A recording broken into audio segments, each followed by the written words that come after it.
Welcome to PDSX Training, How to Enter a Work Order Part 2. In the previous training, we learned how to enter a work order, and we created a work order for Bart Slingshot Camp for Lisa Simpson.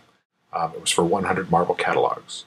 We're going to start out by taking the marble catalogs that we created, and we have all three line items that make up the marble catalog here, and we're going to learn how to duplicate those to a template, so then we can copy them to any work order when we create a work order or use them in other automated tasks. So to duplicate them to a template, over here on the right hand side are a number of buttons. Remember, there's the select all, deselect all, duplicate select items to a work order, duplicate select items to a template, that's the one with the page over page and a little T on top of it, and delete selected items. So what I want to do is I want to use the duplicate select items to a template button. I click that. It tells me to select the items that you'd like to duplicate to a template. I say OK. You can see now that there's a script running and it is paused and it's waiting for me to continue. It wants me to select the items from this work order that I want to duplicate to that template. So I'm going to go ahead and do that now. I can either manually select them by checking each box, or I can use the buttons select all or deselect all if I wanted to deselect them. I'm going to go ahead and select all of them since I want all of them to appear.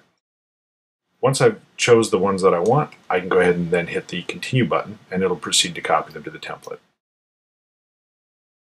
So now we're on the templates page and it's copied them in. It's waiting for me to enter the template name. We're going to call this the marble catalog.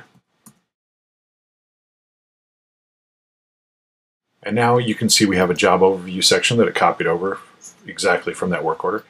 I don't actually want it to have a number there, so I'm going to delete that out, so that all it says is marble catalog. That way, as I'm inserting marble catalogs to other work orders, it will take from whatever quantity that I choose, and that would be the template quantity multiplier. Some other things that I need to do with this template in order to be able to use it would be to set the copy count to 1. So presently you can see it's the 100. That's what we had requested on the work order.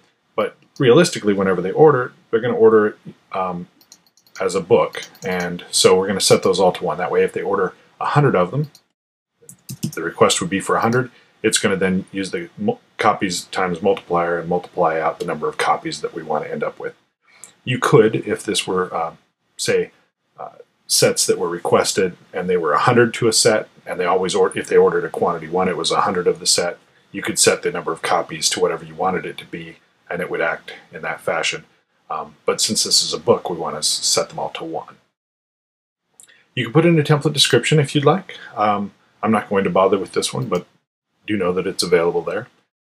You can see that there's 3 different tabs. There's place order, view order pricing, and QC items. The place order is a list view similar to on the previous page, so that you can go into more detail on any of the items. You can also make adjustments. Say we wanted to change the guts from 20 pound to a 24 pound stock. We could go under black and white and select letter 24 pound white and change that as we choose. We could also add in special notes if we wanted. I'm not going to worry about that for this, but they are available to you. And that is all that's needed in order to create a template. So we've created a template for the marble catalog. So let me return to the work order, and you can see it here. So now if I create a new work order, so I'm going to go ahead and create a new work order just as we did before. I'm going to select new work order, type in my name, type in the company name, select the person for the company that I want to create the work order for, enter in a fake PO.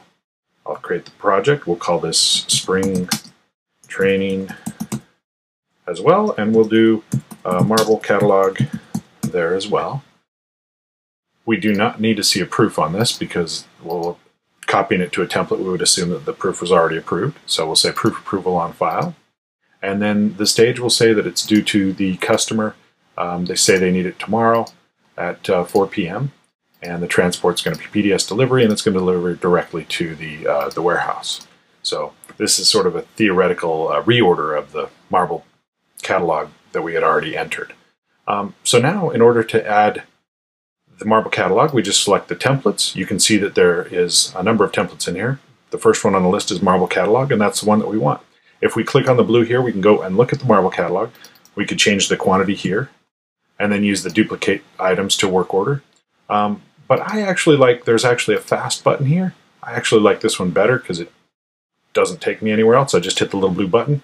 I can enter in the quantity. We'll say for this one they want 200 of them, and go ahead and then click OK, and it'll go ahead and copy the items down and mark it as 200 Marvel catalogs.